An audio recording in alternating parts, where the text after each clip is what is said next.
Hello everyone, this is Sunil Jangra. तो आज का जो वीडियो रहेगा वो बहुत ही बढ़िया एंड मोस्ट इंपॉर्टेंट रहेगा आप लोगों के लिए, क्योंकि इस वीडियो में हम करेंगे 1 मार्कर क्वेश्चन, और वो भी आप लोगों के लिए मैं लेके आया हूँ मैराथन क्लास। जैसा कि पहले मैंने बोला था कि मैं आपको मैराथन क्लास के अंदर 1 मार्कर क्वेश्चन करवाऊंगा। एंड हालांकि आपने 5000 लाइक का जो टारगेट है वो कंप्लीट नहीं किया, बट कोई बात नहीं। अगर आप साथ नहीं दे रहे तो मैं आपका साथ नहीं छोड़ूंगा, बट मैं आपका साथ जरूर दूंगा। मैंने बोला है कि आपके 95 प्लस स्कोर करवाने में मैं आपकी बहुत हेल्प करने वाला हूँ और कर रहा हूँ। ठीक है, तो चलिए क्लास को शुरू करते हैं। एंड क्लास के अंदर, इस क्लास के अंदर हम 1 मार्क का क्वेश्चन करेंगे, स्पेशली 1 लाइनर करेंगे। Assertion, reason and case study के लिए अलग से मैराथन क्लास आएगी। एंड इसकी जो पीडीएफ है वो आपको टेलीग्राम चैनल पे मिल जाएगी। वीडियो को आगे बढ़ाने से पहले बस मैं यही कहूँगा कि जिस तरह से मैं आप लोगों के लिए मेहनत कर रहा हूँ, आप भी मेरे लिए मेहनत कीजिए। लाइक एंड शेयर कर दिया करो, चैनल पर नए आते तो सब्सक्राइब कर दिया करो। चलिए तो शुरू करते हैं आज के फर्स्ट क्वेश्चन से। और आज का जो फर्स्ट क्वेश्चन है वो देखिए मैंने पीडीएफ बनाई हुई है और ये सैंपल पेपर से उठाए हुए हैं। अरियंत का जो सैंपल पेपर है उसके फर्स्ट 5 सैंपल पेपर के लगभग 1 मार्कर सभी हमने कवर कर लिए हैं इसके अंदर। तो 1 बाय 1 हम सबको समझेंगे। देखिए यहाँ पे आपको क्या दिया हुआ है, यहाँ पे फर्स्ट क्वेश्चन को समझते हैं। ये बोला है, for a thin conducting wire carrying current calculate the value of magnetic field induction at any point on the conductor itself. एक वायर है, ठीक है, वो करंट कंटेन करती है, उसी के ऊपर मतलब उसी की लाइन में आपको मैग्नेटिक फील्ड निकालना है। देखिए जो मैग्नेटिक फील्ड होता है उसको निकालने का फॉर्मूला हमें पता ही है, ठीक है। बायट-सावर्ट्स लॉ क्या बताता है, μ0/4 आई डी एल साइन थीटा/r²। अब यहाँ पे हमें सिर्फ थीटा की जरूरत चाहिए। अब वो उस वायर के ऊपर ही पूछ रहा है, इस वायर के ऊपर ही पूछ रहा है, या तो ये पॉइंट सेम डायरेक्शन में हो सकता है करंट की, या अपोजिट डायरेक्शन में हो सकता है। तो इसलिए हमने थीटा को या तो 0 मान सकते हैं या 180 मान सकते हैं, ठीक है। तो जो भी चीज़ आप रखना चाहोगे तो आपका आंसर क्या आने वाला है, dB = 0 आने वाला है। हो गया, आसान था। चलिए, क्यों लिखा हुआ है इस तरह से, आपका टाइम वेस्ट ना हो, सिर्फ आपको समझना पड़े, पीडीएफ भी आपको मिल जाएगी। इससे बढ़िया बात क्या होने वाली है। लाइक एंड शेयर ठोक दो इसी बात पे। चलिए नेक्स्ट करते हैं सेकंड क्वेश्चन। सेकंड क्वेश्चन क्या है, a large magnet is broken into 2 pieces. एक बड़ा मैग्नेट है, उसको 2 पीसेस में तोड़ दिया जाता है, so that lengths are in the ratio 4:1। जो लेंथ है वो 4:1 हो जाती है। Then calculate the ratio of pole strength of the 2 pieces. देखो मैग्नेट को तोड़ा है और उसकी जो लेंथ है 4:1 हो गया, मतलब एक के पास 4 पार्ट चला गया, एक के पास सिर्फ एक सिंगल पार्ट चला गया, ठीक है। तो पोल स्ट्रेंथ पे क्या फर्क पड़ेगा भाई। देखिए pole strength does not depend upon the length. Pole strength जो होती है, जिसको हम स्मॉल m लिखते हैं, वो किस पे डिपेंड नहीं करती, लेंथ पे डिपेंड नहीं करती। सो strength of the 2 pieces will remain same. Strength of the 2 pieces will remain same. तो फर्स्ट और सेकंड क्वेश्चन आई थिंक सबको बढ़िया तरीके से समझ में आ गया होगा। जोश बनाए रखो। चलिए, बोर नहीं होना है बिल्कुल भी क्लास के अंदर। 1 मार्कर क्वेश्चन है, बहुत मजा आने वाला है एंड बढ़िया वाली क्लास रहेगी। ज़्यादा क्वेश्चन नहीं डाले। पहला मेरा प्लान था कि इसमें 100 क्वेश्चन में डालूँ एक क्लास के अंदर, बट अभी हम 50 क्वेश्चन कर रहे हैं। फिर उसके बाद 50 क्वेश्चन की फिर क्लास आएगी, इस तरह से, ठीक है। देखिए नेक्स्ट क्वेश्चन आपके पास, a magician during a show makes a glass lens with refractive index n = 1.33। कि जो एक मैजिशियन है वो क्या करता है, एक लेंस बनाता है, एक ग्लास से एक लेंस बनाता है जिसका रिफ्रैक्टिव इंडेक्स है 1.33, which disappear in a trough of liquid. Then calculate the refractive index of the liquid. एक ग्लास लिया जिसका रिफ्रैक्टिव इंडेक्स है 1.33, उससे हमने एक लेंस बना लिया है, उसको अब किसी लिक्विड में रखा जाता है तो वो डिसअपियर हो जाता है। ऐसा क्या हो सकता है, डिसअपियर कब हो सकता है, अगर हम जो मीडियम हमारे पास है और जिस मीडियम में हम उसको रख रहे हैं, अगर उनका रिफ्रैक्टिव इंडेक्स सेम हो जाएगा। अगर उनका रिफ्रैक्टिव इंडेक्स सेम हो जाए तो वो तो डिसअपियर हो जाएगा, ठीक है। तो इसलिए हम यहाँ पे क्या करेंगे, the refractive index of the liquid must be equal to 1.33 in order to make the lens disappear. Lens को डिसअपियर करने के लिए सेम ऐसा लिक्विड होना चाहिए जिसका रिफ्रैक्टिव इंडेक्स उतना ही होगा जितने का वो मटेरियल बना हुआ। तो मतलब n1 n2 कितना आएगा, 1.33 आएगा। चलिए नेक्स्ट क्वेश्चन की तरफ मूव करते हैं। Question number 4। क्वेश्चन नंबर 4 आपको क्या बता रहा है, देखिए क्वेश्चन नंबर 4 बोल रहा है कि आपके पास यहाँ पे एक ए बी जो है वेव है, इंसिडेंट वेव है। ये रहा एक A B incident wave front as shown in figure. Then draw the refractive wave front. ठीक है। अब एक चीज़ देखो, हमने पहले पढ़ा हुआ है कि जो प्लेन वेव फ्रंट होता है जब वो किसी कन्वेक्स लेंस से जाता है पास होके, तो वो इस तरह से शेप बना लेता है अपनी, इस तरह से कन्वर्ज होता चलता है। अब इसी तरह से ये यहाँ पे आपको दिया हुआ है, तो सिंपल सी चीज़ है, जो आंसर हमने यहाँ पे पढ़ा है वही ये होगा। क्लियर है? चलिए नेक्स्ट चलते हैं क्वेश्चन नंबर 5 की तरफ। बहुत बढ़िया क्वेश्चन रहने वाला है। देखिए, if the peak value of the magnetic field of a beam is 12 into 10-8 tesla, then calculate the average energy density. Average energy density हमें पता है, करते हैं इसको, ठीक है। मैग्नेटिक फील्ड बोल रहा है तो मैग्नेटिक फील्ड की एवरेज एनर्जी डेंसिटी का फॉर्मूला सबको पता है, 1/2 बी स्केयर नॉट हम लिख रहे हैं अपॉन म्यू नॉट, क्योंकि वैक्यूम की बात कर रहे हैं, ठीक है।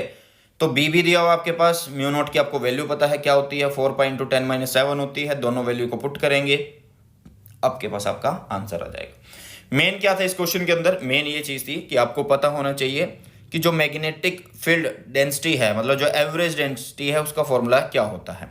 मैंने बहुत अच्छे तरीके से आप लोगों को करवाया है, नोट्स के अंदर भी प्रोवाइड किया हुआ है। एंड जिन बच्चों को नहीं पता, जो बच्चे नए हैं, मैं बता दूं कि पूरी क्लास 12th फिजिक्स का जो सिलेबस है वो अपलोडेड है वन शॉट की सीरीज में, according to new syllabus, purely based on NCERT, and hand written notes भी अपलोडेड है। चलिए, तो ये हो गया आपके पास आंसर। इसमें सिर्फ आपको एक फॉर्मूला याद होना चाहिए था, बाकी चीज़ आपको गिवन है, उसके बाद आपको सिर्फ उसमें पुट करना था। नेक्स्ट चलते हैं क्वेश्चन नंबर 6 की तरफ। क्वेश्चन नंबर 6 क्या कहता है, calculate the total electric flux coming out of a unit positive charge put in air. Flux आपको निकालना है और यहाँ पे चार्ज जो है वो 1 यूनिट दे दिया। देखो, तो हमें फॉर्मूला पता है कि फाई क्या होता है, Q enclosed by epsilon not होता है। तो क्यू एनक्लोज उसने कितना बोल दिया है, उसने कितना बोला है, यूनिट बोला है, तो यूनिट मीन्स 1 कर दिया हमने, तो 1 upon epsilon not, and epsilon not ऊपर चला गया तो ये एप्सिलॉन इनवर्स हो गया, एप्सिलॉन नॉट इनवर्स। तो हो गया हमारा क्वेश्चन। तो हमें फाई इज इक्वल टू क्या लिखना है, एप्सिलॉन नॉट इनवर्स लिखना है। फाई इज इक्वल टू क्या लिखना है, एप्सिलॉन नॉट इनवर्स लिखना है। तो क्वेश्चन नंबर 5 एंड 6 भी हमने कर लिया। क्वेश्चन नंबर 7 की तरफ मूव करते हैं। क्वेश्चन नंबर 7 क्या कहता है, देखिए इन्होंने पूछा है, state Bohr postulate of quantization of angular momentum of an electron orbiting in the hydrogen atom. भैया ये तो सबको पता है कि जो हमारा इलेक्ट्रॉन है वो उस ऑर्बिट में रिवॉल्व करता है जिसकी जो मोमेंटम होगी NH/2π होगी, NH/2π होगी। तो एंगुलर मोमेंटम का फॉर्मूला क्या होता है, MVR। तो हमने लिख दिया MVR is equal to NH/2π, and N क्या है, 1 2 3 से शुरू होता है, और ये क्या है, प्रिंसिपल क्वांटम नंबर है। तो इजी रहा, ठीक है। अब कई बच्चे क्या कहेंगे, ये बहुत सिंपल से क्वेश्चन उठाए हैं आपने। भैया सैम्पल पेपर से उठाए हैं, पहले 5 सैम्पल पेपर जो हैं वो एवरेज हैं, उसके बाद थोड़े से डिफिकल्ट क्वेश्चन आएंगे, तो डरिएगा मत, सारे मैं आपको करवाने वाला हूँ। चलिए, तो क्वेश्चन नंबर 8 की तरफ मूव करते हैं। क्वेश्चन नंबर 8 क्या कहता है, calculate the ratio of nuclear radii of the gold isotope, ये दिया हुआ है आपके पास, एंड सिल्वर आइसोटोप, ये दिया हुआ है, ठीक है। तो देखो, हमें एक चीज़ पता है कि जो रेशियो होता है रेडियाई का, जो रेडियाई होता है वो क्या होता है, R is equal to R0 A 1/3 होता है, ठीक है, A 1/3 होता है। अब यहाँ पे देखो इन्होंने रेशियो पूछा, तो रेशियो निकाल देते हैं। तो रेशियो कैसे निकालेंगे, R गोल्ड का लिखें, नीचे R सिल्वर का लिखें, तो इधर जो R0 होगा, इधर जो R0 होगा, वो तो कट ही जाएंगे, सिर्फ यहाँ पे A की कहानी बचेगी। तो A लिखिए किसका, गोल्ड का, और A लिखिए किसका, सिल्वर का। तो वही हमने यहाँ पे किया हुआ है, 1/3 की पावर है। बाकी सारी चीज़ें हमने निकाल ली, कहाँ से, ये देखिए यहाँ से उठाया 197 और यहाँ से उठाया 107, पुट किया, आपका आंसर आ जाएगा, ठीक है। तो इस तरह से आप कर सकते हो बहुत इजी वे में। क्वेश्चन नंबर 9 की तरफ मूव करते हैं। क्वेश्चन नंबर 9 में आपसे क्या पूछा जा रहा है, draw the plot showing the variation of electric potential V with distance R। तो सबको पता है भी V क्या होता है, Q/4π एप्सिलॉन नॉट R होता है, means V is inversely proportional to R, या R is inversely proportional to V, इस तरह से बोल सकते हो। तो ग्राफ आप देख सकते हो किस तरह से बन सकता है, मतलब अगर V इंक्रीज हो रहा है तो R डिक्रीज हो रहा है, अगर R डिक्रीज हो रहा है तो V इंक्रीज हो रहा है, इस तरह की कहानी बनेगी। तो आप ग्राफ इस तरह का बनाओगे, ठीक है। तो क्वेश्चन नंबर 9 भी हो गया। क्वेश्चन नंबर 10 की तरफ मूव करते हैं। क्वेश्चन नंबर 10 में देखो क्या दिया हुआ है, a 10 metre long horizontal straight wire दी हुई है आपके पास, extending from east to west, is falling with a speed of 5 metre per second at right angle to the horizontal component of earth's magnetic field. Of this, what is the instantaneous value of the EMF induce in the wire. हमने एक motional EMF पढ़ा था, motional EMF पढ़ा था। उसमें क्या था कि जब भी कोई कंडक्टर मैग्नेटिक फील्ड में विद स्पीड या विद वेलोसिटी v के साथ मूव करता है तो वहाँ पे जो ईएमएफ इंड्यूस होता है उसका फॉर्मूला होता है BLV। तो यहाँ पे सारी चीज़ें दी हुई है, एल भी दी हुई है, लेंथ भी दी हुई है, स्पीड भी दी हुई है, वेलोसिटी भी दी है, जो भी आप कहना चाहते हो। एंड मैग्नेटिक फील्ड हॉरिजॉन्टल वाला बोला, तो हॉरिजॉन्टल को हम लिख लेंगे, हमें तो मैग्नेटिक फील्ड चाहिए, जो इन्होंने दिया उसको कंसिडर किया। फॉर्मूला क्या होता है BLV, तो B की वैल्यू रखी, L की वैल्यू रखी और V की वैल्यू रखी, इन्हें मल्टीप्लाई करेंगे, हमारे पास आंसर आ जाएगा 1.5 इंटू 10⁻³ वोल्ट। तो क्वेश्चन नंबर 10th भी आपका हो गया एक इजी वे में। क्या किया था इसके अंदर, मोशनल ईएमएफ किया था। क्वेश्चन नंबर 11th की तरफ मूव करते हैं। क्वेश्चन नंबर 11th क्या कहता है आपको, N alternating current in A circuit given by this. यहाँ पे आपको एक इक्वेशन दे दी है, what is the RMS value of current. देखिए आरएमएस वैल्यू अगर आपको निकालनी होती है तो आपको पता है कि आरएमएस का फॉर्मूला होता है I0/√2। तो पहली बात हमें यहाँ से इस इक्वेशन से I0 पता होना चाहिए। तो I0 कौन होता है, ये वाला होता है, ठीक है, क्योंकि हमारी इक्वेशन होती है I = I0 sin omega t, जो भी एंगल होगा वो वाला लिखेंगे। बट ये I0 जो है वो क्या शो कर रहा है, मैक्सिमम वैल्यू ऑफ करंट। तो यहाँ पे ये मिल गया हमें 20, तो I0 रखा 20/√2 एंड √2 को सॉल्व करने के लिए इसको रैशनलाइज कर दिया √2 से, तो हमारे पास बन गया 20√2/2 और 2 ने इसको कट कर दिया, तो यहाँ पे बन गया 10√2 और करंट है तो इसको लिखेंगे एम्पियर के अंदर। तो ये आपका हो गया question number 11th। Question number 12th की तरफ मूव करते हैं। एक बहुत ही छोटा सा क्वेश्चन है, how does the focal length of a lens changes when yellow light incident on it is replaced by A blue light. ये पूछ रहा है कि फोकल लेंथ ऑफ लेंस कैसे चेंज होगी, क्या फ़र्क पड़ेगा, मतलब डिक्रीज होगी या इंक्रीज होगी अगर हम येलो लाइट को रिप्लेस कर दें किससे, ब्लू लाइट से। अपना रीज़न बताइए। तो सिंपल सी बात है, देखिए रिफ्रैक्टिव इंडेक्स जो होता है इंक्रीज होता है with the decrease in wavelength of the incident light. ये याद रखिए बस, क्योंकि देखो हमें एक फॉर्मूला पता है यहाँ से 1/f = क्या होता है, μ-1। तो मतलब फोकल लेंथ और रिफ्रैक्टिव इंडेक्स में ये रिलेशन है, ठीक है। अब यहाँ पे एक चीज़ देखिए, ये क्या बोल रहा है, refractive index increases with the decrease in wavelength of incident light, ठीक है, ये क्लियर हुआ। अब ये यहाँ पे क्या बोल रहा है, when we replace yellow light with the blue light then due to decrease in wavelength, wavelength decrease हुई है तो फोकल लेंथ क्या हो जाएगी, ऑल्सो डिक्रीज हो जाएगी।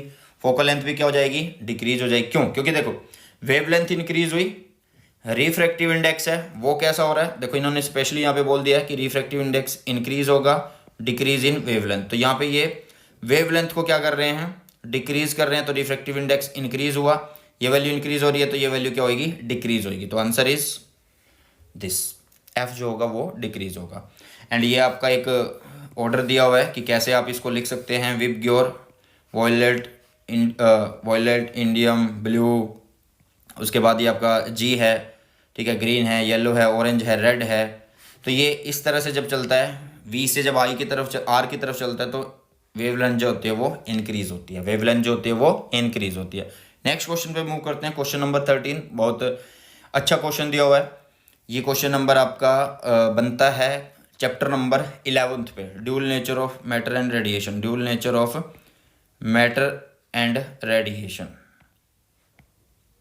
रेडिएशन पे आपका क्वेश्चन बनता है, ठीक है। चलिए तो चलते हैं आगे। क्या बोला है इसके अंदर, an alpha particle and a proton are accelerated through the same potential, calculate the ratio of their de Broglie wavelength. आपके पास एक अल्फा पार्टिकल है एंड एक प्रोटॉन है, आपको पता है कि दोनों पे पॉजिटिव चार्ज है, ठीक है, दोनों को एक्सेलरेट किया जाता है एक सेम पोटेंशियल से। तो आपको उनकी डी ब्रोगली वेवलेंथ का रेशियो निकालना। तो डी ब्रोगली वेवलेंथ क्या होती है, लैम्डा = h/p होती है। तो p क्या होता है, p हमने पहले किया हुआ है, तो h/√2mk, k is the kinetic energy, k क्या है यहाँ पे, काइनेटिक एनर्जी है भैया, ठीक है। तो आपके पास फॉर्मूला क्या बना, ये बन गया h/√mqv बना। ये क्लियर हुआ। चलिए, क्योंकि जो हमारे पास जो काइनेटिक एनर्जी होती है वो EV के इक्वल होती है। तो E इज Q, तो यहाँ पे आ गया Q और साथ में आ गया V। ठीक है, तो यहाँ पे देखिए इन्होंने क्या बोला है कि जो अल्फा पार्टिकल है एंड जो प्रोटॉन है वो सेम पोटेंशियल से एक्सेलरेट किए जाते हैं। हमें पता है कि इनके ऊपर जो चार्ज है वो पॉजिटिव ही होता है, लेकिन हमें एक और चीज़ पता है कि जो मास ऑफ अल्फा होता है वो 4 times of mass of proton होता है। मास ऑफ जो अल्फा होता है वो 4 times of mass of proton होता है, एंड जो चार्ज ऑन अल्फा होता है वो 2E होता है, क्योंकि हीलियम के एटम न्यूक्लियस के बराबर होते हैं ये, एंड जो चार्ज होता है प्रोटॉन के ऊपर वो सिंगल होता है E। तो कुछ भी नहीं है, बाकी चीज़ें आपको सभी इसमें पुट करनी है, रेशो निकालना है। एक बार लिखना अल्फा, एक बार लिखना प्रोटॉन, तो H/√2m किसका लिखेंगे, अल्फा का, Q किसका लिखेंगे, अल्फा का, V, और फिर से यहाँ पे H, और यहाँ पे आ जाएगा √2m किसका लिखेंगे, ऊपर लिखेंगे प्रोटॉन का, फिर किसका लिखेंगे, प्रोटॉन का, इस तरह से V। तो ये हो गया, ये V और V सेम है। तो बाकी जो चीज़ें बची 2 से कट जाएगा, सिर्फ ये बचता है आपके पास, इनमें आपको वैल्यूज पुट करनी है और आपके पास आंसर आ जाएगा 1/2√2, 1/2√2।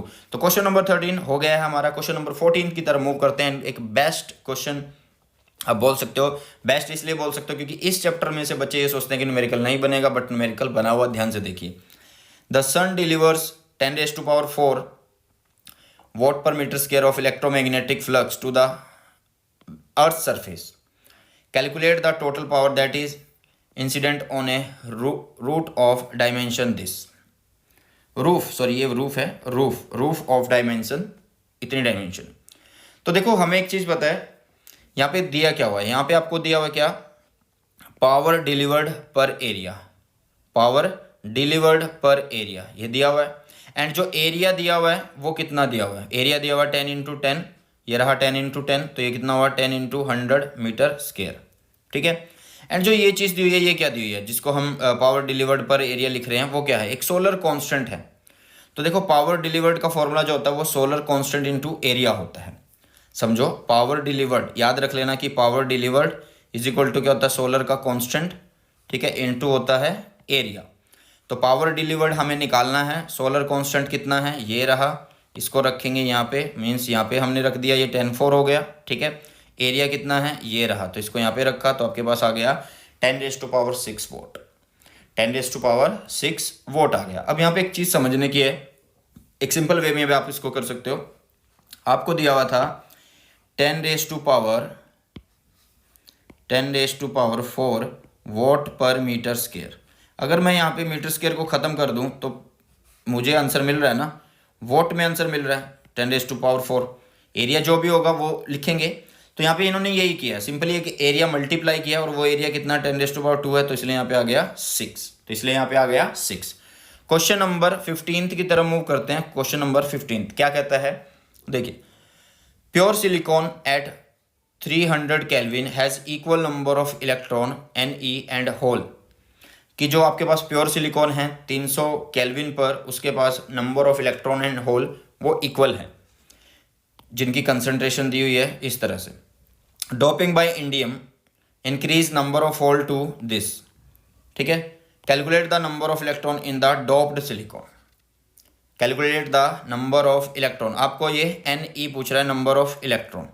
तो हमें एक फॉर्मूला सिंपल पता है, जिन्होंने वन शॉट देखा है, जिसके अंदर मैंने सेमीकंडक्टर करवाया था, इंट्रिंसिक एक्सचेंजिंग ये सब करवाए थे। तो देखो हमने एक फॉर्मूला पढ़ा था कि इन एन एक्सचेंजिंग सेमीकंडक्टर जो NeNH होते हैं वो Ni के स्केयर के बराबर होते हैं। एंड Ni क्या है, Ni स्केयर क्या है, Ni क्या है, कंसंट्रेशन है। ये क्या है, कंसंट्रेशन किसकी, जो यहाँ पे इन्होंने लिखी हुई है, इलेक्ट्रॉन होल बराबर है तो उनकी कंसंट्रेशन आ गई। ठीक है, अब यहाँ पे इन्होंने होल भी बता दिए कि इतने डालने से, इम्प्योरिटी डालने से इतने होल बढ़ जाते हैं, तो कुछ भी नहीं है, N ही है हमारे पास। NH की वैल्यू रखेंगे, Ni जो दिया हुआ है ये वाला, उसका यहाँ पे रख के उसको स्केयर कर देंगे, जो कि यहाँ पे हमने किया हुआ है, और उससे आपका Ne की वैल्यू हो जाएगी, जो कि है 5 × 10⁻⁹, 5 × 10⁻⁹ आ जाएगा। क्लियर है। क्वेश्चन नंबर 16 की तरफ मूव करते हैं।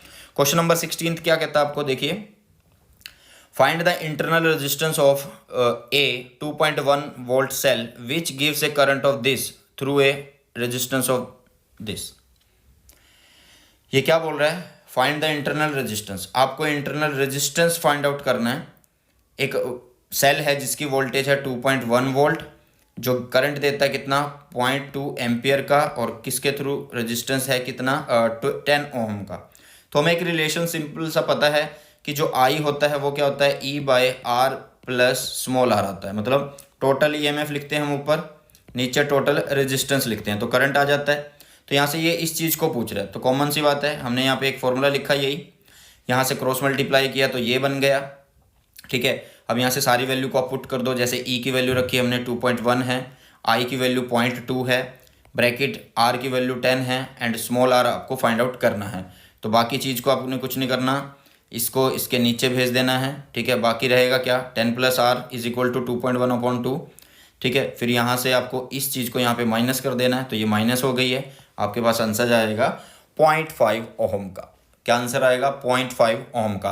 तो आई थिंक सभी क्वेश्चन अभी तक जितने हमने क्वेश्चन किए वो सारे आपको अच्छे से समझ में आ रहे हैं। अगर समझ में आ रहे हैं तो शेयर कर दो अपने फ्रेंड्स के साथ। चलिए क्वेश्चन नंबर 17 की तरफ मूव करते हैं। क्वेश्चन नंबर 17 में क्या पूछा गया है, a hydrogen nucleus moves in a circle of radius this in 1 second. यहाँ पे एक सर्कल दिया हुआ है, उसका रेडियस दिया हुआ है, और जो हाइड्रोजन न्यूक्लियस है वो मूव करता है इस रेडियस के थ्रू 1 सेकेंड में। Calculate the magnetic field produce at the centre of the circle. Centre of the circle, समझो इसको, ये किस तरह से है। ये जैसे हम ये बोल रहा है कि जो हाइड्रोजन है nucleus moves in a circle, मतलब इस तरह से है, ये एक सर्कल है इस तरह से, और ये पूछ रहा है आपका सेंटर पे फील्ड। किस पे पूछ रहा है, सेंटर पे फील्ड। तो सेंटर पे ये सेंटर कोयल की तरह हो गया ना, तो फील्ड उसका फॉर्मूला हमें क्या पता है कि B इज इक्वल टू क्या होता है μ0I/2R होता है। μ0I/2R होता है। R हमें पता है कितना है 1 मीटर है, μ0 हमें पता कितना है 4.10⁻7 होता है। हमें सिर्फ I नहीं पता, वो I हम निकाल लेंगे। कैसे होता है I होता है Q/T। तो Q कितना होता है 1.6 10⁻⁻19 और टाइम कितना है 1 सेकेंड। तो इसको सेम टू सेम ऐसी कैसी लिख सकते हैं, जो कि वैल्यू है ये, और इसको हमने पुट कर दिया यहाँ पे, आपका आंसर आ जाएगा। क्वेश्चन को समझो, ये एक सर्कल बनवा रहा है और उसके सेंटर में आपसे पूछ रहा है, तो आप समझ जाना ये एक रिंग है जिसके सेंटर में पूछ रहा है, और उसके लिए फॉर्मूला होता है μ0I/2R। अब हमें यहाँ पे सारी चीज़ें दी हुई थी सिर्फ करंट को छोड़कर, तो करंट हमने निकाल लिया इस फॉर्मूले से और इसको पुट कर दिया यहाँ पे। आई थिंक सबको क्लियर है। क्वेश्चन नंबर 18 की तरफ मूव करते हैं। क्वेश्चन नंबर 18 क्या कहता है, the phase difference between the two light waves reaching at any point is 50 pi. Phase difference मतलब डेल फाई कितना है 50 पाई है। Find out there path difference. तो देखो मैंने phase difference and path difference के बीच का रिलेशन आप लोगों को करवाया हुआ है, डेरिवेशन वहाँ से देख सकते हो। तो देखो यहाँ पे हमें पता है कि जो फेज डिफरेंस होता है वो क्या होता है 2 पाई लैम्डा और डेल एक्स होता है। Del x is the path difference. ये क्या होता है, पाथ डिफरेंस होता है ये। ठीक है, क्या है ये, पाथ डिफरेंस है। तो यहाँ पे हमें यही चीज़ निकालनी है। तो अगर हम डेल एक्स यहाँ से निकालेंगे तो हमारे पास फॉर्मूला क्या बनेगा, ये यहाँ पे चला जाएगा, तो del phi lambda upon 2 pi. तो सारी चीज़ें हमें पता है, जैसे कि डेल फाई जो कि फेस है वो 55 पाई दे रखा है, ये लैम्डा है, ये 2 पाई है, तो ये इससे कट हो गया, ये कट होके 25, और लैम्डा जितना भी बोलेगा वो हम मल्टीप्लाई कर देंगे। चीज़ें वही हैं, सिर्फ आपको समझने की ज़रूरत है कि कैसे इन सबको करना है। तो क्वेश्चन नंबर 18 हो गया। क्वेश्चन नंबर 19 की तरफ मूव करते हैं। क्वेश्चन नंबर 19 क्या कहता है आपको, a small telescope has an objective of focal length 130 centimetre and eyepiece of focal length 4 centimetre. ठीक है, फर्स्टली तो मैं बता दूं कि कई बच्चे बोलते हैं कि टेलीस्कोप और माइक्रोस्कोप सिलेबस में नहीं है, आपने क्यों करवाया। उनकी सिर्फ रिजॉल्विंग पावर नहीं है सिलेबस में, जो कि वेव ऑप्टिक्स के अंदर आती है। तो थोड़ा सा कम स्मार्ट बनिए, चीज़ों को छोड़ के मत जाओ, जो चीज़ें करवाई है उनको अच्छे से पढ़ो। ठीक है, तो देखो जो मैग्नीफाइंग पावर होती है किसकी, टेलीस्कोप की। ठीक है, तो वो क्या होती है m is equal to FO/FE होता है। FO means focal length of object piece, focal length of eye piece, दोनों दे रखी है आपको। एक दे रखी है कितनी 130 सेंटीमीटर और एक दे रखी है कितनी 4 सेंटीमीटर। तो 32.5 आप कर दोगे। इनकी कोई भी यूनिट नहीं आएगी क्योंकि ऊपर भी सेंटीमीटर है नीचे भी सेंटीमीटर है, तो ये कट गया। तो 32.5 आपका डायरेक्ट आंसर आ जाएगा। 32.5 आपका डायरेक्ट आंसर आ जाएगा। क्वेश्चन नंबर 20 पर चलते हैं। क्या है ये, एक सिंपल सा क्वेश्चन है, इसको सिर्फ समझना आपने और कुछ नहीं करना। देखिए can an inverted telescope work as a microscope? हमने देखा था कि जो माइक्रोस्कोप होता है उसमें पहला लेंस छोटा दूसरा बड़ा होता है, और टेलीस्कोप में पहला लेंस बड़ा और दूसरा छोटा होता है, ऐसा होता है ना। तो ये कह रहा है कि क्या हम टेलीस्कोप को अगर इन्वर्ट कर दें, क्या ये माइक्रोस्कोप की तरह काम करेगा? तो देखो, for a telescope the difference in focal length of objective and eyepiece is large. कि टेलीस्कोप के लिए जो ऑब्जेक्टिव पीस और आई पीस होता है उनकी जो फोकल लेंथ होती है उनके बीच जो डिफरेंस होता है वो कैसा होता है? वो लार्ज होता है। वो कैसा होता है? लार्ज होता है। The difference of focal length is smaller. ठीक है, किसमें? माइक्रोस्कोप में। बट माइक्रोस्कोप में होता है कम। Therefore an inverted telescope can not work as a microscope. इस तरह से आपसे क्वेश्चन पूछे जा सकते हैं। चलिए क्वेश्चन नंबर 21 पर चलते हैं। 21 क्वेश्चन की तरफ मूव करते हैं, और इस क्वेश्चन में आपको क्या पूछा गया है? ये पूछ रहा है right 2 important uses of eddy currents. आपको 2 इंपॉर्टेंट यूज बताने हैं एडी करंट के। एडी करंट जो है इलेक्ट्रोमैग्नेटिक इंडक्शन चैप्टर है, उसके अंदर हमने पढ़ा था, जिसमें हमने पढ़ा था कि ब्रेकिंग सिस्टम में काम आता है, इलेक्ट्रोमैग्नेटिक डैम्पिंग में काम आता है, और इलेक्ट्रिक एनर्जी मीटर्स होते हैं उनके अंदर भी काम होता है। तो काफ़ी चीज़ें हमने उसके अंदर पढ़ी थी, तो एडी करंट को एक बार समझ लेना। और सिंपली यहाँ पे आपसे सिर्फ यूजेस पूछे हुए थे, तो उन यूजेस को हमने यहाँ पे लिख दिया। जितनी चीज़ पूछी जाए उतनी चीज़ का जवाब आप दीजिए, एंड देखिए कि क्या आपका जो जवाब है, ठीक है, मतलब जो आंसर आप लिख रहे हो वो आपके नंबर के साथ मैच करता है। मीन्स ये ना हो 3 नंबर में पूछा हो आपसे यूजेस और आप सिर्फ नाम लिख के आ जाओ, आपको एक्सप्लेन भी करना है। ठीक है, क्वेश्चन नंबर 22 की तरफ चलते हैं। क्या पूछा गया है इसके अंदर? The D Broglie wavelength associated with an electron accelerated through a potential difference v is lambda. कि एक इलेक्ट्रॉन को एक्सेलरेट किया जाता है विद पोटेंशियल v के साथ, तो उसकी जो वेवलेंथ होती है वो लैम्डा होती है। What will be its wavelength when the accelerating potential is increase to 4 volt. अभी हम पीछे एक क्वेश्चन करके आए थे जिसमें lambda is equal to h upon p किया था, और फिर उसके बाद हमने lambda is equal to h upon under root 2 MEV किया था। ठीक है, तो वहाँ से हमें पता लग रहा था कि जो लैम्डा है वो इन्वर्सली है किसके? अंडर रूट वी के। तो देखो इन्होंने क्या बोला है कि लैम्डा, देखो हमने बोल दिया कि लैम्डा जो है इन्वर्सली है 1/v के। ये बोल रहे हैं कि v अब कितना हो गया? 4 वोल्ट हो गया है। तो क्या बनेगा फिर? जो नई वेवलेंथ है वो कैसे बनेगी? तो वो तो हाफ हो जाएगी ना। कैसी हो जाएगी? हाफ हो जाएगी। ठीक है, कैसी हो जाएगी? हाफ हो जाएगी। देखो इसको ऐसे करके देख लो कि लैम्डा जो है प्रोपोर्शनल है, अभी के लिए दिया हुआ अंडर रूट वी।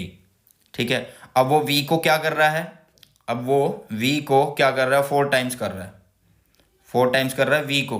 तो इसका मतलब लेंथ हाफ हो रही है। ठीक है, तो इसलिए लेंथ हो गई हाफ, वेव लेंथ। ठीक है, चलिए क्वेश्चन नंबर 23 की तरफ चलते हैं। एंड ऑप्टिक्स के क्वेश्चन आपको देखने को मिल रहे हैं यहाँ पे आपसे क्या पूछ रहा है? ए diverging lens of focal length f is cut into 2 identical parts. एक डाइवर्जिंग लेंस है, not converging, diverging means concave lens की बात कर रहा है। What is the focal length of each part? देखो, when lens is cut into 2 equal parts then focal length of each part is twice the original focal length। समझ आया कि जब हम जो लेंस है उसको इक्वल पार्ट में कट करते हैं तो जो उनकी फोकल लेंथ हो जाती है वो क्या हो जाती है? Twice the original focal length. Twice the original focal length, जो ओरिजिनल फोकल लेंथ है उससे डबल हो जाती है। उससे क्या हो जाती है? डबल हो जाती है। क्लियर हुआ? ठीक है, डाइवर्जिंग लेंस है इस तरह से। ठीक है, इसको 2 पीसीस में कट कर दिया जाता है, इसको 2 पीसीस में कट कर दिया जाता है, तो इसकी जो फोकल लेंथ होगी नए वाले की वो पुराने वाली मतलब ओरिजिनल से डबल हो जाएगी। नेक्स्ट चलते हैं क्वेश्चन नंबर 24 पर। How does fringe width in YDSC Young double slit experiment change when the distance of separation between the slit and the screen is quadrupled. जैसे ट्रिपल्ड होता है ऐसे क्वाड्रपल्ड है। ठीक है, मतलब 4 गुना बोल रहा है ये। देखो हमें पता है कि जो फ्रिंज विड्थ होती है उसका फॉर्मूला होता है beta is equal to lambda capital D upon small d। Capital D is the separation between the source and screen. ठीक है, एंड जो स्मॉल d है वो 2 जो कोहेरेंट सोर्सेज लेते हैं हम उनके बीच का डिफरेंस है। क्लियर हुआ? चलिए अब ये बोल रहा है क्या कि उनका सेपरेशन हमने क्या कर दिया? 4 टाइम्स कर दिया पिछले वाले से। तो नया डिस्टेंस जो d है कैपिटल D डैश वो हो गया 4d पुराने से। तो बीटा डैश क्या होगा? यहाँ पे d की जगह क्या आ जाएगा? 4d आ जाएगा, तो इसलिए यहाँ पे आ गया 4d और ये 4 आ गया आगे। तो ये वाली विड्थ तो पुरानी है ना, तो मतलब जो नई विड्थ है वो पुरानी विड्थ से क्या हो गई है, 4 गुना हो गई है। मतलब नई विड्थ जो है वो 4 गुना है पुरानी विड्थ का।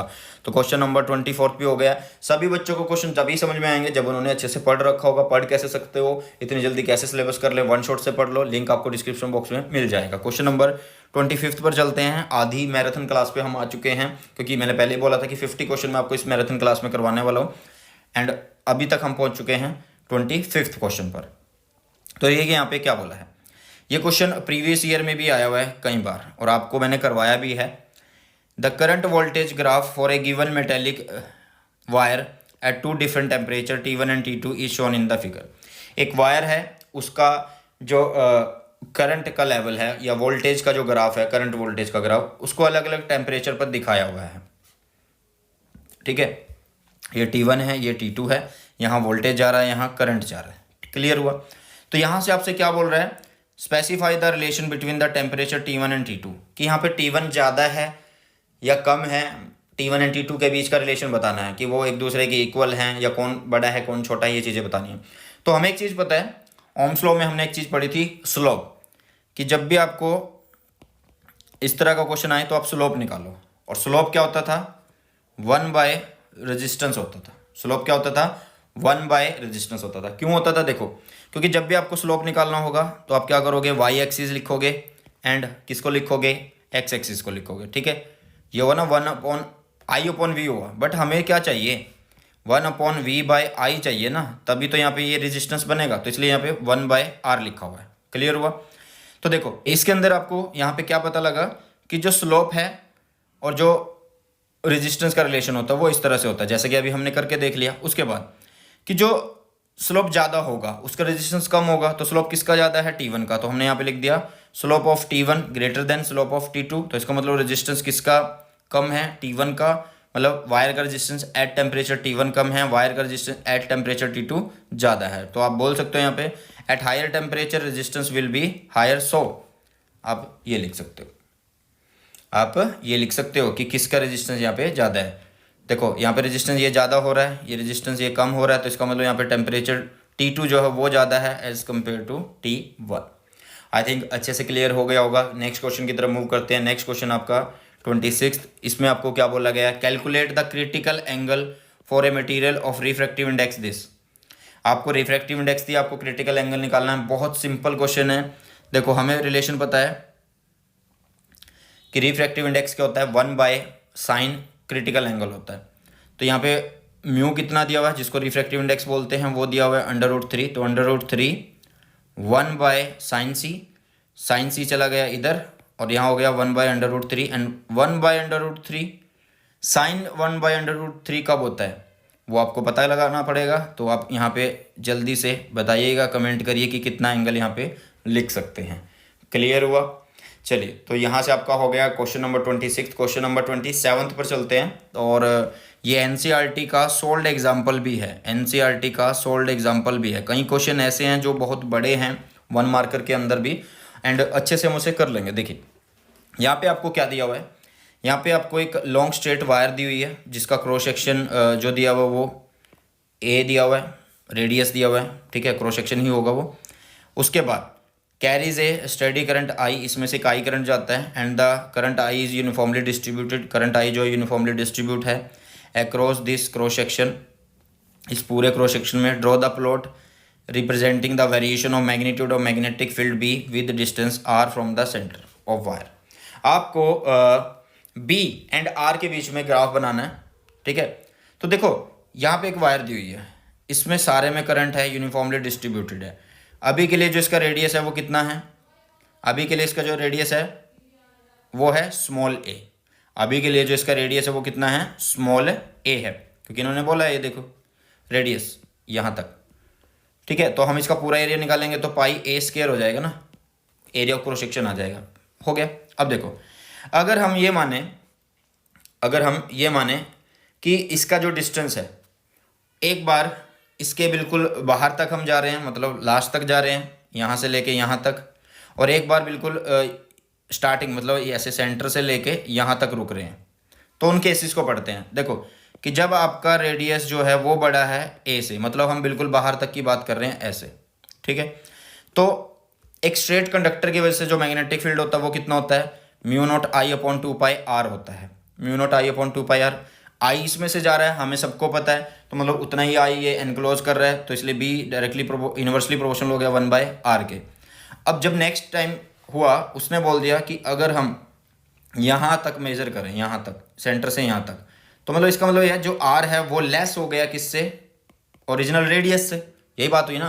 तो इसके लिए आपको करंट भी निकालना पड़ेगा कि कितना करंट अब इतने पोर्शन में से जा रहा होगा, बस कितना करंट जो है बस इतने पोर्शन में से जा रहा होगा, ठीक है। मान लो आप एक वायर को सामने से देखते हो ऐसे, तो उसके सिर्फ इतने पार्ट की बात कर रहा है, तो इसमें से हमें इतना करंट की ही जरूरत पड़ेगी ना, अगर वो इतने पार्ट की बात कर रहा है, बाकी की तो जरूरत नहीं पड़ेगी, ठीक है। क्योंकि पहले में तो वो बिल्कुल बाहर तक पूछ रहा था, तो सारा करंट उसके अंदर एनक्लोज हो रहा था। तो यहाँ पे देखिए जब हम केस लेंगे r स्मॉल है किससे, a से, तो हमें पता है कि पाई a स्क्वायर में कितना करंट जा रहा है, आई करंट जा रहा है, तो 1 में कितना करंट जाएगा, आई अपॉन पाई a स्क्वायर जाएगा, तो पाई r स्क्वायर में कितना करंट जाएगा, वो इतना करंट जाएगा, ठीक है। चलिए, तो I upon pi a square, pi r square आ गया, पाई से पाई कैंसिल हो गया, ठीक है। तो यहाँ से हमारे पास आई आ चुका है, ये नया आई आ चुका है, आई डैश जिसकी वैल्यू है आई r square upon a square. Clear हुई, वही कि mu not I upon 2πr होता है, mu not I upon 2πr होता है, उसमें आई की वैल्यू रखेंगे, आई इज दिस, क्या है वो है आई r स्क्वायर अपॉन नीचे कितना है a स्क्वायर, ठीक है। जैसे हमने इसको रखा स्मॉल r से, ये इसका स्क्वायर कट गया, तो आपसे रिलेशन मिला mu not I r upon 2πa square. तो यहाँ से मिला कि b जो है वो डायरेक्टली है r के, तो मतलब एक बार रिलेशन मिल रहा है b इन्वर्सली r और एक बार रिलेशन मिल रहा है b डायरेक्टली है। तो इसके लिए ग्राफ इजीली आप ड्रॉ कर सकते हो जैसा कि हमने दिखाया हुआ। अगर डायरेक्टली है तो लीनियर ग्राफ आएगा, इन्वर्सली है तो इस तरह से डिक्रीजिंग की फॉर्म में ग्राफ आ जाएगा। क्लियर हुआ, ठीक है। चलिए नेक्स्ट क्वेश्चन की तरफ मूव करते हैं। नेक्स्ट क्वेश्चन में क्या पूछा गया है, calculate the work done in moving A charge of 20 microcoulomb on the surface of A uniformly charge sphere of radius 5 centimetre. वैसे तो इसका आंसर आप देखते ही बता दोगे, सुनते ही, ठीक है, कि इसमें कितना वर्क डन आएगा, 0 आएगा, क्योंकि ये क्या बोल रहा है, calculate the work done in moving A charge. आपको एक चार्ज मूव करना है जिसकी वैल्यू इतनी है, कौन से सरफेस पर, एक सरफेस है जिसपे यूनिफॉर्मली चार्ज है और वो उसका स्फीयर जो है रेडियस जो है उसका 5 सेंटीमीटर है। मतलब एक सेम रेडियस की बात कर रहे हो और उसी पे एक चार्ज को इधर से उधर लेके जा रहे हैं, मतलब सेम पोटेंशियल पे ही लेके जा रहे हैं, तो वर्क डन तो 0 हुआ। ये क्वेश्चन हुआ आपका इक्वी पोटेंशियल से रिलेटेड।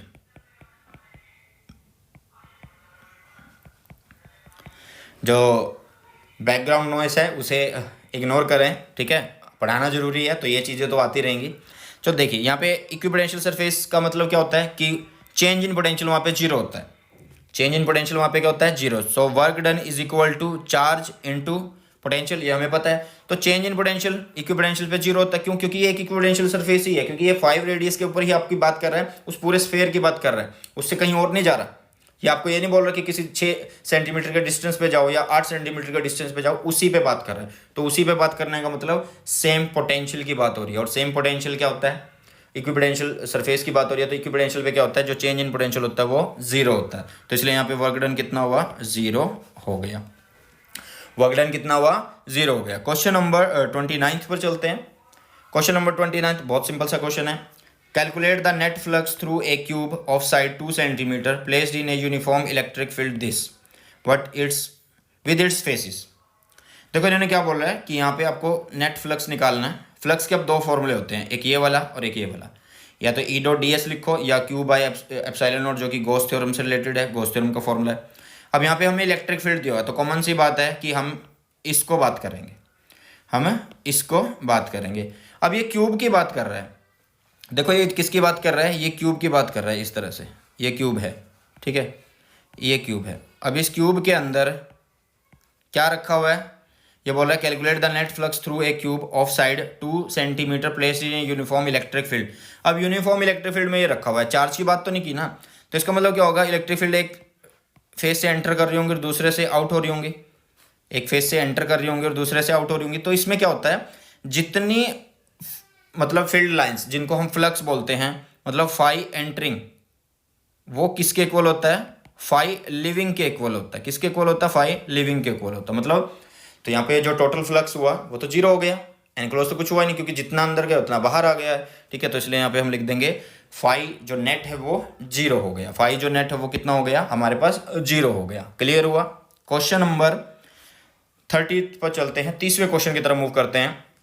देखिए यहाँ पे क्या बोल रहे हैं, find out the velocity of electromagnetic wave in a medium having relative electric and magnetic permeability 4 and 1 respectively. यहाँ पे आपको relative electric and magnetic permeability दी हुई है जो कि 4 है एंड 1 है, ठीक है। मतलब आपको यहाँ पे mu R and epsilon R दिया हुआ है।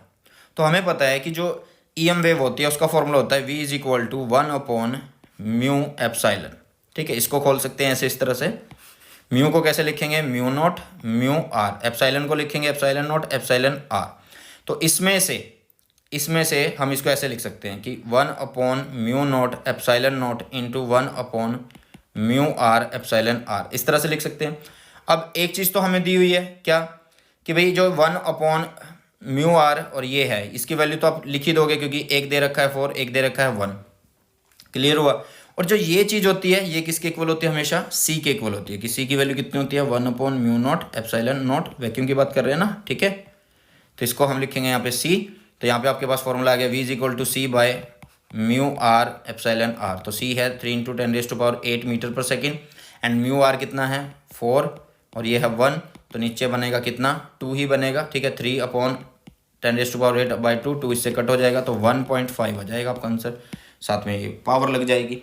क्लियर हुई चीज़ें, क्लियर हुई। चलिए तो क्वेश्चन नंबर 30 हो गया है, 30वां क्वेश्चन हमारा हो गया। क्वेश्चन नंबर 31 की तरफ चलते हैं। बहुत सिंपल सा क्वेश्चन है, ध्यान से समझिए। आ जाते हैं इस तरह के question. Why a resistor is used in series with the LED. LED में एक सीरीज में रेजिस्टेंस क्यों लगाया जाता है, ठीक है। देखो जो एलईडी होता है वो लो डीसी वोल्टेज पे काम करती है, ठीक है। A low DC voltage supply is required to operate LED as current drawn by LED is of order of milliampere, क्योंकि वो मिली एम्पियर का करंट लेती है, बहुत छोटा सा करंट लेती है। So a resistor of suitable value is joined in series with the LED. क्या करता है ये, to limit the current up to the safe value required. जो आर हम बोल रहे हैं कि क्यों लगाते हैं इसको, इसलिए लगाते हैं कि ये क्या करता है, करंट को लिमिट करता है। जितना करंट हमें चाहिए होता है उतने वैल्यू का रेजिस्टेंस हम यहाँ पे यूज कर सकते हैं। तो ज़्यादा कुछ नहीं था इस क्वेश्चन के अंदर। तो क्वेश्चन नंबर 31 हो गया। क्वेश्चन नंबर 32 पर चलते हैं। यहाँ पे आपको दो चार्ज दिए हुए हैं, 7 माइक्रोकुलम एंड -7 माइक्रोकुलम। एक ये रहा 7 माइक्रोकुलम, ये -7 microcoulomb. Are placed at a point A and B. दोनों को ए एंड पॉइंट बी पर रखा जाता है। ए शॉर्ट डिस्टेंस अपार्ट, थोड़ी सी दूरी पर रखा जाता है, छोटा सा डिस्टेंस होता है उनके बीच में। Find an equipotential surface of the system. ये एक डाइपोल की तरह हो गया। किसकी तरह हो गया, डाइपोल की तरह हो गया। तो इसमें सिंपल पता होता है कि कहाँ पे होगा, जो लाइन इनको ज्वाइन कर रही है उसमें से एक इस तरह से परपेंडिकुलर प्लेन निकाल दो। ये जो मिड पोर्शन होता है, ये जो मिड पोर्शन होता है ये कैसा है, इक्विपोटेंशियल सरफेस है। ये कैसा है, इक्विपोटेंशियल सरफेस है आपका, ठीक है। तो ज़्यादा कुछ नहीं है, ये डाइपोल की तरह है। डाइपोल में हम कैसे करते थे कि यहाँ पे एक नेगेटिव चार्ज लिया, यहाँ पे एक पॉजिटिव लिया, ठीक है। इनके बीच में डिस्टेंस है तो इस तरह से ड्रॉ किया, फिर और ड्रॉ किया, ठीक है। फिर इस तरह से ड्रॉ करते करते हम ऐसे छोटे छोटे बना लेते थे सरफेसेस को, ठीक है। और एक मिड पोर्शन आता था जो जहाँ पे क्या होता था, मतलब जो चेंज इन पोटेंशियल होता है वो 0 होता है, ठीक है। चलिए तो उसी को ही यहाँ पे पूछ रहा है, equipotential surface. Next question number 33 पर चलते हैं। क्वेश्चन नंबर 33 में क्या बोला गया है, आपको यहाँ पे बोला है कि बी नीचे जा रहा है, ठीक है, एंड -x एक्सिस में v जा रहा है। तो आपको बताना है डायरेक्शन किसकी, फोर्स की। किसकी डायरेक्शन बतानी है, फोर्स की डायरेक्शन बतानी है। मैं लिख देता हूँ यहाँ पे कि यहाँ पे किसकी डायरेक्शन आपको बतानी है, फोर्स की डायरेक्शन बतानी है। तो फ्लेमिंग लेफ्ट हैंड रूल से आप कर सकते हो। FBI, I इज v जा रहा है नीचे, v जा रहा है ऐसे। तो पॉजिटिव z एक्सिस की तरफ क्या लग रही है, फोर्स लग रही है। पॉजिटिव z एक्सिस की तरफ क्या लग रही है, फोर्स लग रही है। पॉजिटिव z एक्सिस पे क्या लगेगी, फोर्स लग जाएगी। क्लियर हुआ। इसी तरह से आप इसको बता सकते हो, ठीक है। F फोर्स, B और V जा रहा है नीचे, ठीक है। B जा रहा है नीचे, हाँ। बी जा रहा है नीचे, वी जा रहा है, ये इस तरह से है, एफ बी एंड आई। तो यहाँ पे जल्दी से समझिए क्या आएगी, F B and I, I is the V. चलिए बताइए इसमें क्या होगी। तो यहाँ पे देखो क्या होगा, हमने अभी क्या किया है कि जो फोर्स होती है वो q v B sine theta होती है। तो वी एंड बी के बीच में जो एंगल है वो चेक करो, वो या तो 0 हो सकता है या 180 हो सकता है। यहाँ पे तो 180 दिख रहा है क्योंकि ये अपोजिट डायरेक्शन में, तो इसलिए यहाँ पे हम जो फोर्स बोल सकते हैं वो कैसे हो सकती है, 0 हो सकती है। फोर्स कितनी होगी, 0 होगी। इस तरह से करना है। यहाँ पे मैं भी कंफ्यूज हो गया था, मैंने सोचा कि डायग्राम गलत बना दिया, फिर चेक किया ध्यान से, तो यहाँ पे आ गया फोर्स इज इक्वल टू 0। तो फर्स्ट वाले में है पॉजिटिव एक्स एक्सिस पे फोर्स और यहाँ पे है 0। तो आई थिंक क्वेश्चन नंबर 33 आपको अच्छे से समझ में आ गया होगा। फ्लेमिंग लेफ्ट हैंड रूल सीख लो, सभी चीज़ें क्लियर हो जाएंगी। चलिए, what is the direction of induced current in each loop. एक बार में एक लूप ये है और एक बार में एक लूप ये है। फर्स्टली मैं आपको बता दूं कि यहाँ पे ये जो डॉटेड है, एक मिनट कलर चेंज कर लेते हैं थोड़ा। जो ये डॉटेड है ये क्या है, ये मैग्नेटिक फील्ड है, और ये कैसा मैग्नेटिक फील्ड है, आउटवर्ड है। मैग्नेटिक फील्ड जो है ये कैसा है, आउटवर्ड है भैया, ठीक है। क्लियर हुई इतनी चीज, बाहर आ रहा है। अगर अंदर जाता तो क्रॉस दिखा देते। अब इसके अंदर हम एक लूप लेके आ रहे हैं, जो ये लूप है, इसको किधर लेके जा रहे हैं, इसको लेके जा रहे हैं इधर। जब हम इस लूप को अंदर लेके जा रहे हैं तो इसके साथ अटैच होने वाला जो मैग्नेटिक फ्लक्स होगा, ठीक है, वो ज़्यादा होगा, क्योंकि इस साइड में जाएंगे तो ज़्यादा होगा। अब लेंज लॉ क्या कहता है कि जो मैग्नेटिक फ्लक्स इंक्रीज हो रहा है, इसके साथ जो लिंक मैग्नेटिक फ्लक्स हो रहा है वो इंक्रीज हो रहा है, तो उसको डिक्रीज करना पड़ेगा। डिक्रीज करने के लिए क्या करना पड़ेगा कि जो इसका फील्ड मैग्नेटिक फ्लक्स इसमें से जा रहा है उसके अपोजिट फ्लक्स बना दो। तो इसमें से बाहर आ रहा है फील्ड, इसमें से बाहर आ रहा है फील्ड, तो हमें क्या करना है, राइट हैंड थंब रूल लेना है। ये फ्लक्स, ये करंट की डायरेक्शन, तो अंदर, ठीक है। अगर हम अंदर लेके जा रहे हैं ऐसे, तो हमें पता लग रहा है कि जो करंट की डायरेक्शन है वो ए सी बी ए है। वो ए सी बी ए है, मीन्स वो कैसी है, वो क्लॉकवाइज है। कैसी है, क्लॉकवाइज है, क्योंकि फ्लक्स इंक्रीजिंग है। अब ये दूसरा केस समझो, दूसरे केस में समझो क्या है। दूसरे केस में रिंग बाहर की तरफ जा रहा है, रिंग बाहर जा रहा है तो एरिया कम होगा। एरिया कम होगा तो उसके साथ जो फ्लक्स लिंकेज है वो कम होगी। मतलब यहाँ पे जो फ्लक्स है वो डिक्रीज हो रहा है। पहले फ्लक्स क्या हो रहा है, डिक्रीज हो रहा है। इस फ्लक्स को हमें क्या करना पड़ेगा, इंक्रीज करना पड़ेगा। इंक्रीज कैसे कर सकते हैं, उसी की डायरेक्शन में, उसी की डायरेक्शन में। फील्ड तो बाहर आ रहा है ना, तो ऐसे उसी की डायरेक्शन में अंगूठा रखो, ठीक है, तो ऐसे। क्लियर हुआ। तो यहाँ पे होगा एंटी क्लॉकवाइज। कौन सा होगा, एंटी क्लॉकवाइज करंट की डायरेक्शन होगी। तो Fleming left hand rule and right hand rule, इन दोनों को अच्छे से समझ लो, बहुत फायदा होने वाला है। छोटे छोटे क्वेश्चन बहुत बनेंगे इनके ऊपर, ठीक है। तो क्वेश्चन नंबर 35 पर चलते हैं। Draw the graph showing the variation of photo electric current with intensity of light. इतना सिंपल क्वेश्चन। देखिए भैया, जो इंटेंसिटी होती है वो क्या होती है, वो डायरेक्टली प्रोपोर्शनल होती है किसके, फोटो इलेक्ट्रॉन के। और जो फोटो इलेक्ट्रॉन है वही तो क्या बना रहे हैं, फोटो करंट बना रहे हैं, आईपी। तो इसका मतलब यहाँ पे ग्राफ कैसा आएगा, ऐसा आएगा, लीनियर ग्राफ आ जाएगा। क्यों, क्योंकि इंटेंसिटी जो है वो क्या है, डायरेक्टली प्रोपोर्शनल है किसके, IP. IP is the photo current के है। क्लियर हुआ, क्लियर। चलिए, तो क्वेश्चन नंबर 36 पर चलते हैं।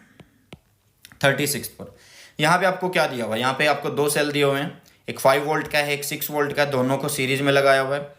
और इनके साथ एक 5 ओम का रेजिस्टेंस दे रखा है, दोनों का इंटरनल रेजिस्टेंस दे रखा है, R1 जो कि 3 ओम है, R2 जो कि 2 ओम है।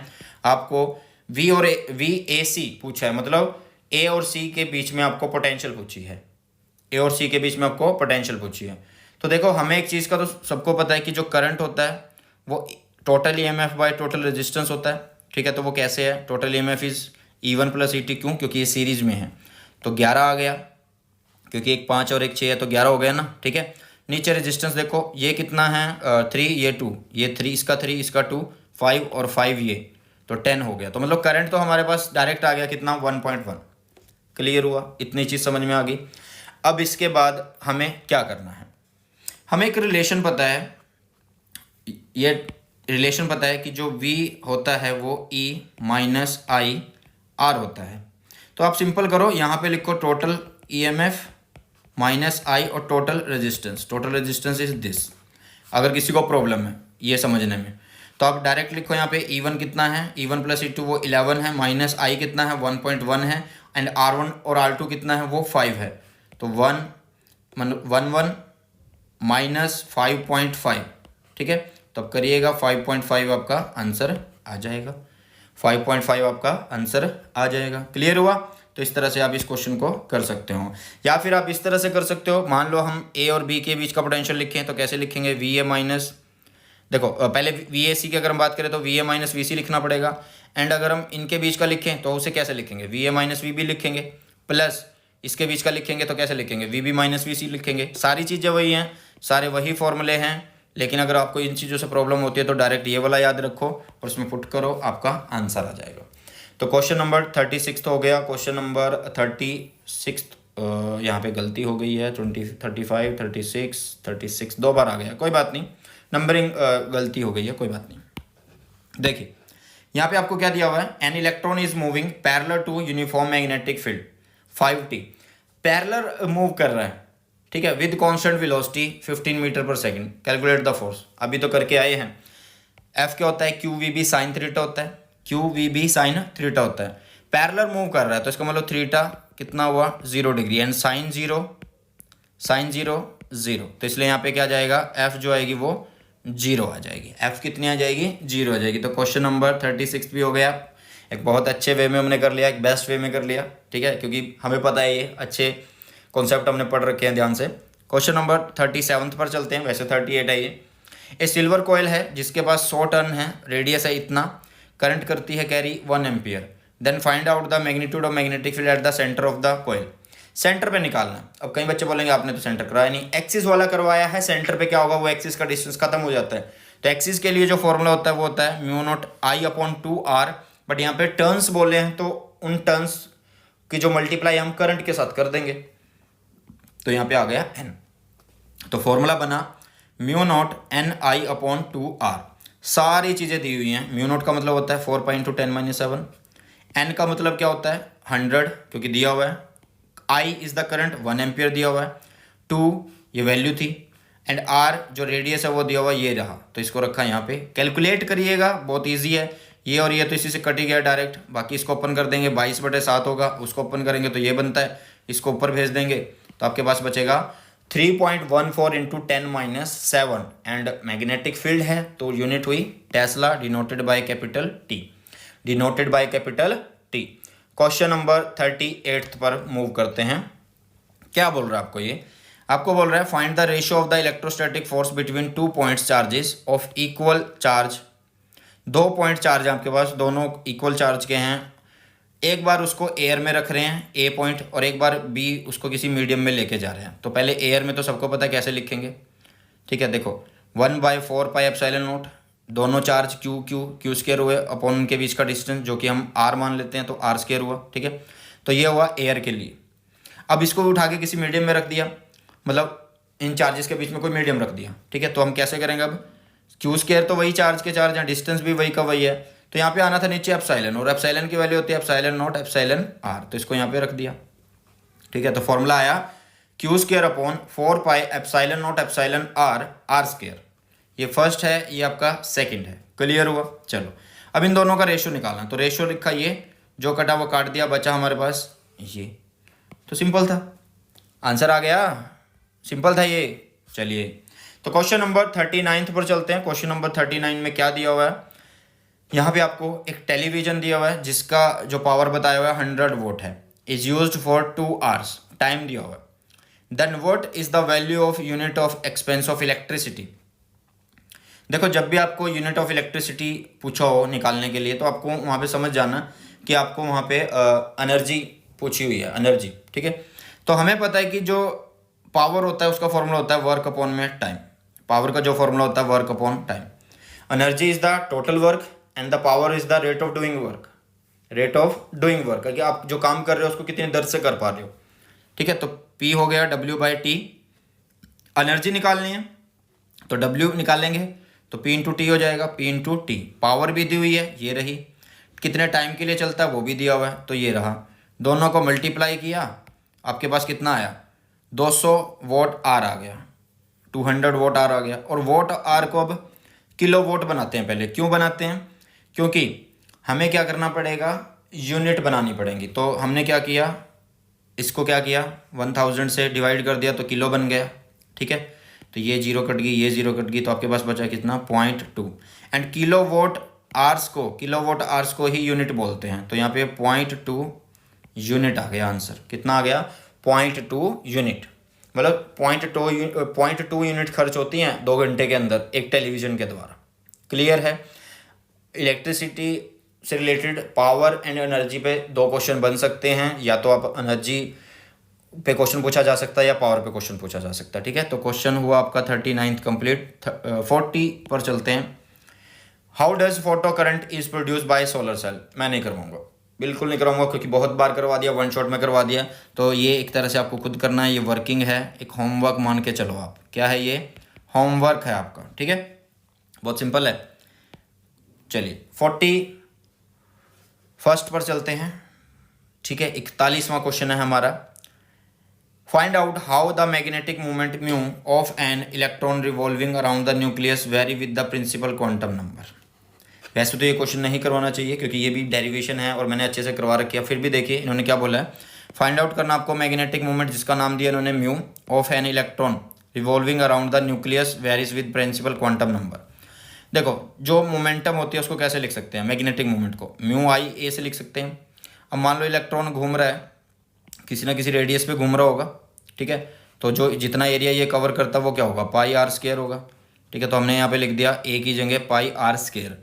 और आई क्या हुआ, चार्ज बाय टाइम हुआ, ई बाई टी, तो इसको लिख दिया E by T pi R square. Clear है इतनी चीज़। चलिए अब इसके बाद देखिए, अब इसके बाद हमने क्या किया, यहाँ पे जो टाइम है उसकी वैल्यू रख दी। अब टाइम की वैल्यू क्या होगी, 2 पाई आर अपॉन वी होगी, कुछ ना कुछ वेलोसिटी होगी। तो नीचे लिखा 2 पाई आर, वी चला गया ऊपर, ठीक है। तो ये पाई से पाई कट गया, आर से ये स्क्वायर कट गया, ठीक है। तो आपके पास क्या बचा, एंड और चीज़ तो कोई कट नहीं रही है, तो ई वी आर बाय 2 बचा, ई वी आर बाय 2। तो इसके साथ ऊपर m मल्टीप्लाई करेंगे, नीचे m मल्टीप्लाई करेंगे, ठीक है। तो m v r is equal to n h upon 2 pi, तो एन एच अपॉन 2 पाई और 2 नीचे दिया हुआ है। तो यहाँ से आपको पता लग गया कि जो म्यू है वो डायरेक्टली है किसके, एन के। N is the principal quantum number, n is the principal quantum number, n क्या है, प्रिंसिपल क्वांटम नंबर है। क्लियर हुई चीज़ें, सिंपल है। चलिए तो 42वें क्वेश्चन की तरफ मूव करते हैं। यहाँ पे भी आपको ये डायरेक्ट याद करना पड़ेगा, कोई मतलब तरीका नहीं है, सिर्फ आपको ये चीज़ें याद रखनी पड़ेंगी कि किसकी वेवलेंथ ज़्यादा होती है, किसकी कम होती है। मैंने पहले बताया था विब गेओर, ठीक है, उसके हिसाब से, या फिर Rahul's mother is visiting uncle Xavier's garden, उसके हिसाब से कि कहाँ पे फ्रीक्वेंसी इंक्रीज होती है, कहाँ पे वेवलेंथ इंक्रीज डिक्रीज होती है। तो वहाँ से आप इसको याद कर सकते हो, डायरेक्ट आंसर लिखा हुआ है, तो कोई चक्कर ही नहीं है इसमें, तो पढ़ना है सिर्फ। मैं पहले बोलता हूँ कि जो ये चैप्टर है इसके इलेक्ट्रोमैग्नेटिक वेव को अच्छे से पढ़ लेना, स्पेक्ट्रम अच्छे से पढ़ लेना कि वेवलेंथ कैसे डिक्रीज होती है, किस में फ्रीक्वेंसी इंक्रीज हो रही है, ये सब चीज़ें, ठीक है। क्वेश्चन नंबर 43 पर चलते हैं, और 43 में आपसे क्या पूछा है, the large angle of scattering of alpha particle in Rutherford experiment is possible only due to nucleus, give reason. देखो जो अल्फा पार्टिकल होते हैं रदरफोर्ड एक्सपेरिमेंट में जब हम यूज़ करते हैं, वो लार्ज एंगल पे क्यों डिफ्लेक्ट हो सकते हैं, समझो।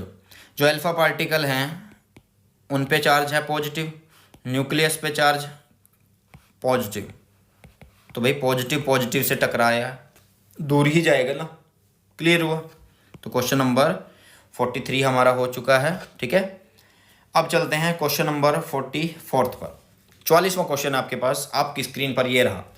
और देखो जब से हम पढ़ रहे हैं, मैंने एक की 2 बार ही बोला आपको शेयर करने के लिए, तो वीडियो अगर अच्छी लग रही हो, क्वेश्चन समझ में आ रहे हो, तो वीडियो को शेयर कर देना। एंड जो भी बच्चा नया हो चैनल को सब्सक्राइब कर लेना, अपने फ्रेंड्स के साथ आप भी शेयर कर देना। तो देखिए, calculate the magnification at least distance of distinct vision of a simple microscope. Simple microscope, and कई बच्चे ये बोल रहे हैं कि ये चीज़ें नहीं है सिलेबस में, है भाई, रिजॉल्विंग पावर नहीं है, वो वेव ऑप्टिक्स में आता है। तो सिंपल माइक्रोस्कोप के लिए जो फॉर्मूला होता है वो क्या होता है मैग्नीफिकेशन का, m is equal to 1 plus D by F होता है। क्लियर हुआ? तो 1 प्लस डी बाई एफ हो गया इतना। तो d कितना दिया हुआ है, least distance of distinct vision, जो हमें पता होता है 25 सेंटीमीटर होता है। f कितना है, फोकल लेंथ की बात कर रहा है तो इन्होंने दिया हुआ 5 सेंटीमीटर, 5 सेंटीमीटर तो रखेंगे यहाँ पे। तो 1 प्लस 25 बाई 5 तो हुआ, कट हो गया 5, तो 5 प्लस 1 6, तो m आ गया आपके पास 6। कोई यूनिट नहीं है m की, ठीक है, तो ये आंसर हो गया आपके पास 6। क्लियर हुआ? Question number 44। क्वेश्चन नंबर 45 पर चलते हैं। 45वां क्वेश्चन ये रहा आपकी स्क्रीन पर।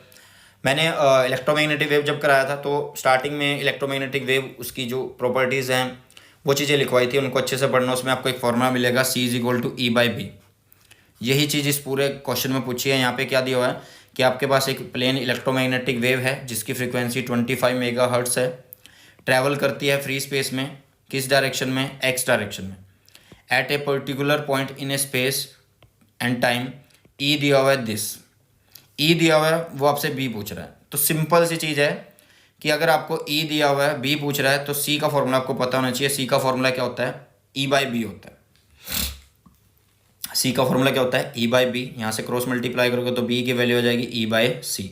ई दिया हुआ है, सी की वैल्यू आपको पता होती है, यूज़ ही तो करना है, यूज़ कर दो। 3 से इसको कट करो, 3 2 और 1, 2.1 हो गया। ये ऊपर चला जाएगा तो माइनस का 10 हो गया, माइनस का 8 हो गया और टेस्ला आ गया। अब यहाँ पे डायरेक्शन की अगर हम बात करें, देखो ई जो होता है वो E क्रॉस B होता है, यही बोला जाता है ना। अब इन्होंने बोला कि जो वेव हो वो ऐसे जा रही है, मतलब ऐसे, ठीक है। कहने का मतलब जो E है वो इधर और जो B है वो आपका इधर, ठीक है। तो J क्रॉस K वो हो गया आपका I, ठीक है। तो यहाँ से आप इसकी डायरेक्शन भी निकाल सकते हैं। क्वेश्चन नंबर 46 पर चलते हैं, 40वां क्वेश्चन, और हम अपने क्लास को समाप्त करने की दिशा में बढ़ रहे हैं। Dielectric constant of A water is this. Dielectric constant दिया मतलब K की वैल्यू दी आपको 40। Calculate its permittivity, calculate its permittivity. तो सिंपल है, डाइलेक्ट्रिक कांस्टेंट होता है K, जिसकी वैल्यू, जिसका रेशियो क्या होता है, मीडियम अपॉन वैक्यूम होता है। Medium is equal to K epsilon naught होगा। तो मीडियम K की वैल्यू है 40, एप्सिलॉन नॉट की वैल्यू होती है 8.85 इंटू 10⁻12। मल्टीप्लाई करेंगे, आपके पास आ जाएगा आपका आंसर। तो डाइलेक्ट्रिक कांस्टेंट को अच्छे से पढ़ लेना, कुछ ना कुछ क्वेश्चन उस पर जरूर पूछा जा सकता है।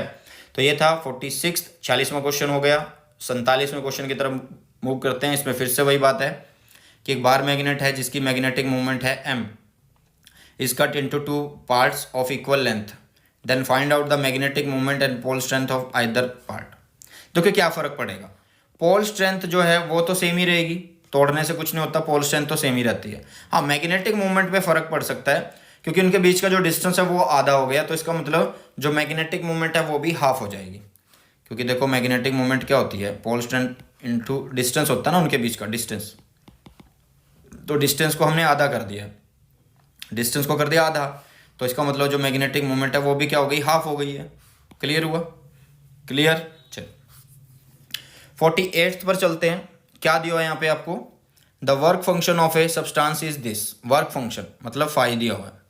Calculate the longest wavelength of light that can cause photo electron emission from this substance. Phi work function, जिसका फॉर्मूला हमें पता है क्या होता है, h फ्रीक्वेंसी नॉट होता है, एंड फ्रीक्वेंसी क्या होता है, c बाई लैम्डा होता है, मतलब frequency naught is equal to c by lambda naught. यहाँ पे पुट किया तो ये वैल्यू बनी। यहाँ से उसने क्या बोला है, वेवलेंथ बोल रहा है, इसलिए इन चीज़ों को यूज़ कर रहे हैं हम। तो यहाँ से आ गया वेवलेंथ, वेवलेंथ कितना हो, hc/5।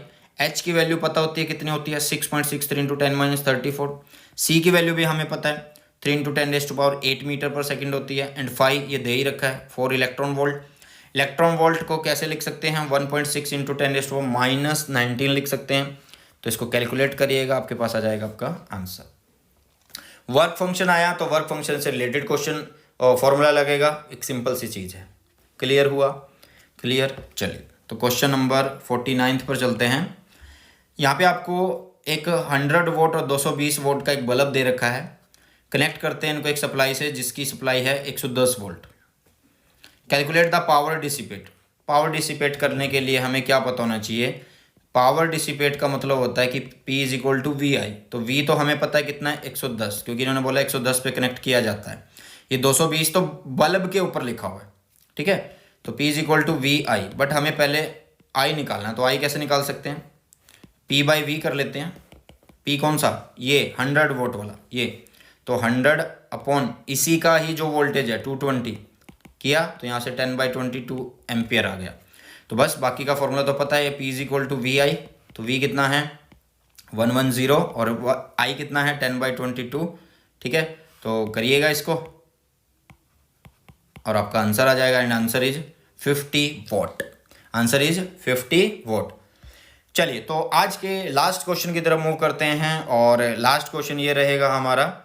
एंड कोई बात नहीं, इससे आगे जितने क्वेश्चन होंगे, मतलब जितनी बचा हुआ पोर्शन है हरियाणा सैंपल पेपर का, वो भी मैं आपको करवा दूंगा नेक्स्ट की मैराथन क्लास में। नेक्स्ट और लास्ट क्वेश्चन है आज का। With necessary equation right the relationship between the current density and electrical field intensity of matter. आपको करंट डेंसिटी और इलेक्ट्रिक फील्ड इंटेंसिटी के बीच में रिलेशन लिखना है, मतलब एक साइड J आना चाहिए और एक साइड E आना चाहिए। तो हमें पता है कि J क्या होता है, I/A होता है, क्लियर है। और I का फॉर्मूला ANEVD होता है।